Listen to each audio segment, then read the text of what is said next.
কেন জানি এই রামাদান সিরিজের ব্লগগুলো করতে আমার কাছে খুবই ভালো লাগে। I don't know why, I realise it's just a emotional part of my life. So আমার 17 রামাদানটা কেমন কেটেছিল এবং আমি কিভাবে কাটিয়েছি সেটাই আজকে শেয়ার করব আপনাদের সাথে।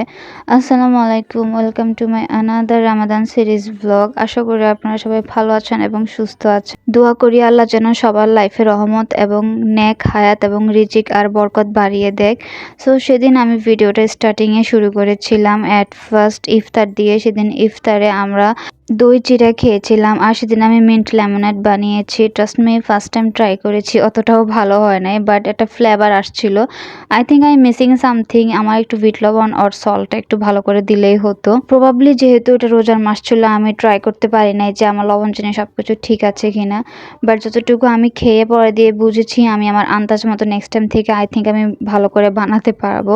আর ইফতারের টেবিলে এসে আমি যখন স্ট্রবেরি দেখছি আমার মনটা পুরাই ভালো হয়ে গিয়েছিল, কারণ আমি অনেকদিন ধরে মনে মনে স্ট্রবেরি খুঁজছিলাম।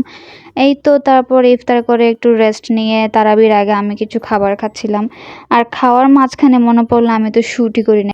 তারপরে এই অর্ধেক খাওয়া চিকেন লেগগুলো দিয়ে আমি শ্যুট করে নিয়েছি, কিছু করার ছিল না।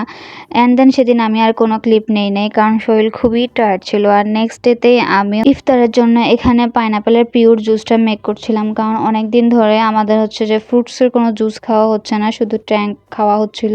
তো ভাবলাম যে কিছু ফ্রুট জুস মেক করে যেটা শরীরের জন্য খুবই হেলদি হবে। আর এই প্রসেসিংয়ে পাইনাপেলের জুসটা মেক করলে মুখে কিন্তু কোনো লাম্পস লাগবে না বা কোনো দানা দানা কিছু লাগবে না। জাস্ট আপনারা লিকুইড যে জুসটা এবং পিওর যে পিউরিটা সেটাই পাবেন। সেদিন যেহেতু আমার মিন্ট লেমনেডের লবণ চিনি ঠিক মতো হয় নাই, তাই আমি এবার খুব ভালো করে আন্দাজ করে চোখের একটা আন্দাজ মেপে মেপে দিয়েছিলাম। থ্যাঙ্কস টু গড সেদিন খুবই ভালো হয়েছিল, লবণ চিনি একদম পারফেক্টলি ছিল। আর এসব জুস না একদম আপনারা একটু ঠান্ডা করে খাওয়ার চেষ্টা করবেন। যেহেতু আমার কাছে আইস কিউব ছিল না, তাই আমি সকাল সকাল এটা মেক করে ফ্রিজে রেখে দিয়েছিলাম যাতে ঠান্ডা হয়ে থাকে, কজ এগুলো ঠান্ডা ছাড়া একদমই মজা লাগে না খেতে। দেন র্যান্ডমলি দিনের সব কাজ শেষ করে আমি একটু ফ্রেশ হতে চলে এসেছি। আর আমার সেদিন প্ল্যান ছিল আমি এই ড্রেসটা পরবো, কজ আমার এই কালারটা এত বেশি পছন্দ হয়েছিল, I don't know why. So আমি আর ওয়েট করতে পারলাম না, আমি এটা পরে একদম চলে এসেছি। আর দেন সে সময় যেহেতু আমার নামাজের ওয়াক্ত হয়ে গিয়েছিল, তাই একবার আমি নামাজের জন্য রেডি হয়ে গিয়েছিলাম। ফার্স্টে আমি আমার অজিবাগুলো পরে নিয়েছিলাম, তারপর আমি নামাজে বসে গিয়েছি। এরপর আর তেমন কোনো ক্লিপ নেই কারণ একদম আমি ঘুমিয়ে পড়েছিলাম। আসরের আজান দেওয়ার পর আজান শুনে আমার ঘুম ভাঙে। তারপরে তো আজান শুনে ঘুম থেকে উঠেই আমি ফ্রেশ হয়ে তারপর চলে আসি টেবিলে ইফতারটা সেট করার জন্য। আর সেদিন আমরা আমাদের ইফতারের মেনুতে ডিসাইড করে নিয়েছিলাম যে আমরা কাচ্চি খাবো।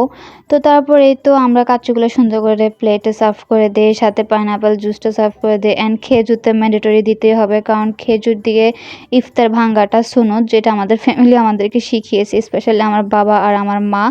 সো এই তো টেবিলটাও সুন্দর করে গুছিয়ে নিয়েছি। আর কিছুক্ষণের মধ্যে আমাদের ইফতারের সময়ও হয়ে যাবে আর আমরা ইফতারও করে নিয়েছি। ইফতারের পর এই তো আমি একটু এখানে ওয়াটারমেলন খেয়ে শুয়ে পড়েছি। So that's all for today, by.